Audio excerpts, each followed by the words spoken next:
एक खबर ये आ रही है कि 47 जो ज़मीन पर गिराए हैं बम और फतेह 1 या फतेह 2 जो है वो उनके डोम को बाईपास करके आया है, और रिटर स्कॉट जैसे लोग कह रहे हैं कि हज़ारों लोग ईरान में कैपेबिलिटी है कि तल अवीव में उनको मार सकता है।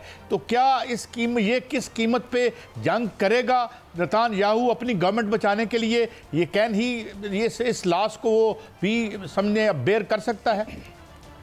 नेतन्याहू की बड़ी बदकिस्मती से जो उसकी जो सोच है वो ये है कि एक तो अपनी हुकूमत बचाना चाहता है। उसको ख्याल है जिस वक्त जंग ख़त्म हुई उस वक्त मेरे ख़िलाफ़ मुकदमे भी होंगे और अपोजिशन मेरी जो है वो इकट्ठी हो जाएगी, इलेक्शन जल्दी करा जाए। इलेक्शन जो थे वो 2026 में ड्यू थे। प्रेशर जो है वो ये पड़ रहा है कि इलेक्शन जल्दी कराए जाए और अपोजिशन इकट्ठी हो रही है। नेतन्याहू ने ये किया है ये करके कि दो चीज़ें कर दी हैं। एक तो उसने अमेरिका को इसमें खींचने की कोशिश की है, नंबर 1।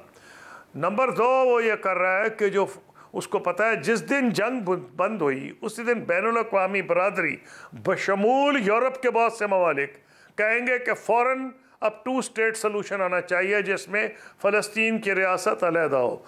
नेतन्याहू ये चाहता है कि इसके ऊपर बातचीत अभी ना की जाए।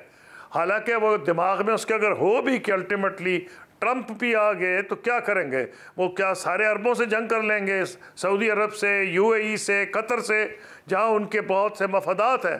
तो मेरा कहना यह है कि नेतन्याहू की ये गेम है कि इसको मसले को ही ख़त्म कर दे।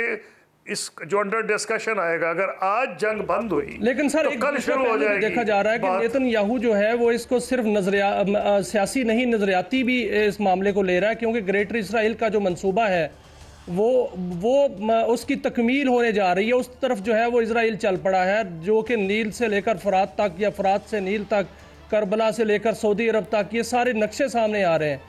तो क्या नहीं नक्शे चाहे ये तो कोई जो है वो पागल आज के दौर में सोचेगा? नहीं, ये मैं नहीं कह रहा। मैं ये कह रहा हूँ कि इसराइल, आप उससे कोई ज़्यादा नतीजा निकाल रहे हैं। मैंने ये कहा है कि इसराइल की जो गेम है, जो नेतन्याहू की गेम है, वो ये है कि अगर आज जंग बंद हो जाती है तो फिर एकदम बैनुल-अक़वामी बरादरी कहेगी कि 2 स्टेट सलूशन लाओ। अब उसने चालाकी ये की है कि ये जंग को बढ़ा के 2 स्टेट सलूशन भी दूर कर दिया है और अब वो शायद इलेक्शन भी जल्दी ना कराए इसराइल में। अभी मुझे नहीं नज़र आ रहा कि कोई पागल होगा कि ये खुदा ना खास्ता ईरान पे एटमी हमला कर दे। ये तो मैं तस्वुर नहीं कर रहा, ये तो मतलब मेरे पास अल्फाज नहीं।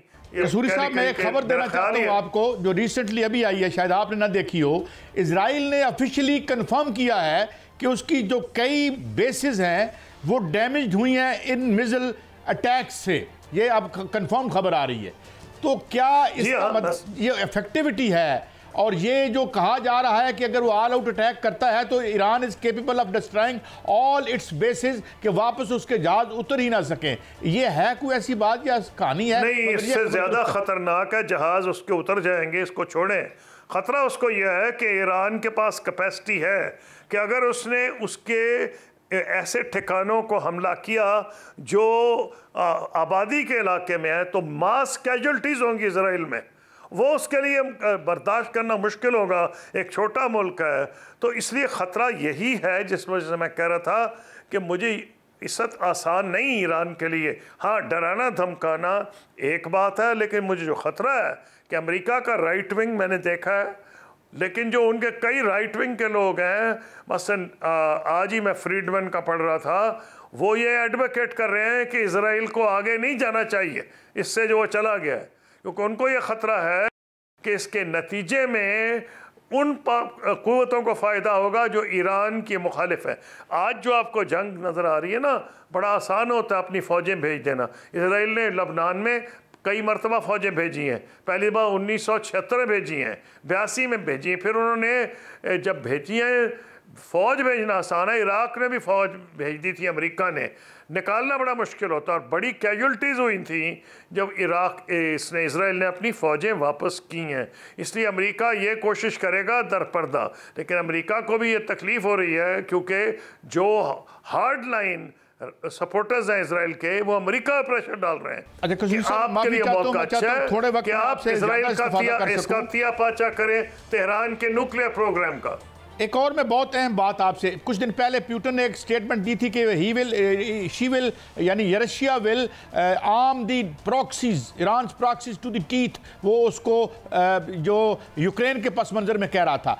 क्या कोई आप समझते हैं कि इनका कोई अरेंजमेंट है और ये जो हाइपरसोनिक उन्होंने चलाए हैं, कोई ये आपको नेक्सस डील सब नज़र आ रही है रूस और ईरान के माबैन? देखिए, रूस जो आप कह रहे हैं, रूस का कोई पब्लिक बयान तो ऐसा नहीं आया, ये तो कयास आराई ज़रूर की जा सकती, मैंने नहीं देखा रूस का। लेकिन मैं बिलीव करता हूँ कि रूस ये ज़रूर चाहेगा कि अमेरिका को फंसाए वहाँ, क्योंकि अमेरिका उसको फंसाने की कोशिश कर रहा है उसके अपने बॉर्डर्स के इर्द गिर्द।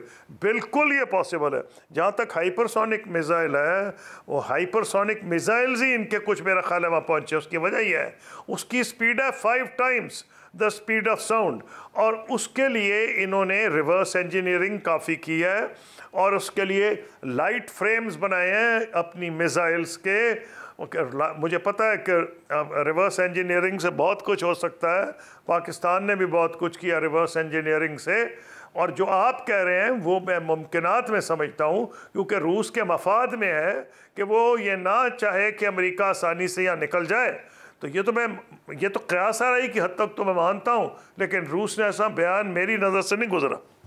एक और सवाल, ये अब नए हुर्मुज़ है, ये यहाँ पर जो सारे इनके लड़ाका जो शिप्स खड़े हैं, क्या फिर ये अगर ईरान के खिलाफ ऑल आउट जाते हैं, उसकी न्यूक्लियर कैपेबिलिटीज़ को वो न्यूट्रलाइज करने की कोशिश करते हैं, तो क्या ईरान फिर इन रिटेलिएशन इनको भी निशाना बना सकते हैं अगर अमेरिका शामिल होता है तो जो उसके एसेट्स हैं इन समंदरों में? जी, उससे भी बड़ा ख़तरा है। उससे तो पाकिस्तान को भी पनाह मांगनी चाहिए कि अगर उसने जहाज़ सिंक कर दिए, छोड़े कोई जहाज़ थर्ड क्लास जहाज़ सिंक कर दे, तो रास्ते बंद कर दे, तो तेल की कीमत तो पता नहीं दुगनी तिगनी हो जाएगी। तो जो लोग गरीब मुल्क हैं उनका भी बेड़ा गर्क हो जाएगा साथ। शुरू तो अमेरिका और इजराइल की गेम है, लेकिन अगर ईरान को कॉर्नर किया गया तो फिर एक किस्म की वार्निंग हो उन मुल्कों को वो देगा जो इस वक्त अमेरिका के साथ सीक्रेटली हैं या ओपनली नहीं है। वो ये बताएगा कि मैं तो इकॉनमी इस सारे ख़त्े की मैं तबाह कर सकता हूँ, और वो इकॉनमी ख़त का ये है कि वो जहाज़ सिंक कर दे। मैं को मिलिट्री जहाज़ नहीं करा कि अमेरिका का एयरक्राफ्ट कैरियर सिंक कर दे, वो कैपेसिटी उनके पास नहीं है, लेकिन ये कैपेसिटी तो ज़रूर है कि कुछ खड़े हुए जहाज़ अभी तक जो नज़र आ रहा है वो तो ये है कि इजराइल ने जो कुछ चाहा उसने किया, जिसको चाहा कत्ल किया, जहाँ चाहा हमला किया।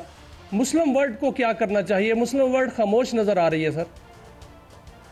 देखें, जब हम मुस्लिम वर्ल्ड का जिक्र करते हैं कोई नई बात नहीं है।